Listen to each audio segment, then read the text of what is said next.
So, hello everyone. So, ngayon, andito tayo sa Eke Station. So, bibili tayo ng ticket. So, first time ko mag-solo na maggala or basta mag-densya. Kasi, hindi talaga ako sumasakay ng densya. Walang kasama. Pero ngayon, palakasan talaga ng loob. So, ngayon, papunta tayo ng Aburadin. May pinupuntahan ako. So, sabi ko nga sa inyo na ang dami kong videos dito sa camera ko or sa cellphone ko na hindi ko na-upload. Kasi nga, na-out of balance tayo sa oras. So, ngayon, magsipag tayo kasi ginusto natin to, pinasok natin to ngayon. Panindigan natin to.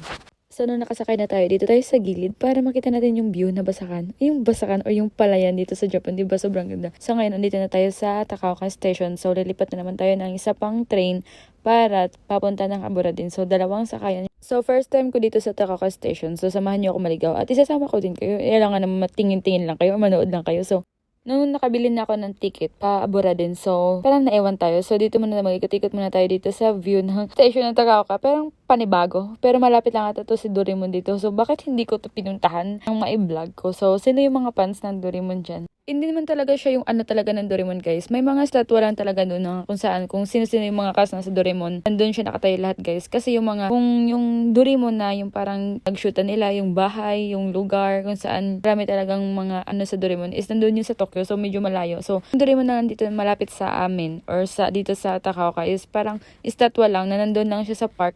So guys, na sana lahat ng mga gusto natin sa buhay or lalo na yung gusto kong puntahan, na sana yung matupad, lalo na yung One Piece na museum, guys. Gusto kong mapuntahan talaga yun. Tsaka, syempre naman, para maano din natin yun, yung mga nakikita lang natin sa TV dati. Tapos ngayon, nandito na tayo. Why not? Kung kaya naman puntahan, if ever hindi, wag mo na ipilit kasi masasaktan ka lang. Uy, daming Eva sabay. So, ayun guys, andito na tayo. Tapos, medyo gutom tayo for today's video. So, tara tayo dito sa malawang kain ko na ata dito sa ramen na to. Nung una, dito talaga ako first time kumain ng ramen. Alam mo ba yung first time kong kain ng ramen, guys? Sabi ko, ano ba to? Hilaw pa yung karne nila. Tapos, yung sabaw, parang pinakuluan lang sa atin. Sobrang langsa pa talaga. Sabi ko, ito ba yung ramen na sinabi nilang masarap na ano? Parang ewan na hindi ko maintindihan. Alam niyo ba, pagkatapos kong kumain ng ramen, hindi ko siya naubos talaga. Pero hanggang pag-uwi ko talaga dun sa tatay ko, sobrang sukang-suka ako. Kasi parang naano ako sa sikmura ba. Kasi first time kong kumain ng ganun, ng ramen. Tapos, sabi ko, hilaw pa talaga siya. Alam mo, pinakaluan lang talaga siya. Tapos, yun yung sinabaw. Kaya sabi ko talaga na hindi nakakain ulit ng ramen. Pero nung na-transfer na kami dito sa pinagtrabaho namin, ang dami ko natitikman ng mga ramen. Iba-ibang klase, iba-ibang timpla, guys. So, sobrang sarap. Yung pinakamasarap talaga na ramen natikman ko yung kumain. Tsaka yung malapit lang dito na, yung sa Second Street na, ewan ko ba, sabi ni Pai Michael na parang sa bibi or sapato yung karne nun. Hindi siya as in na yung sa baboy.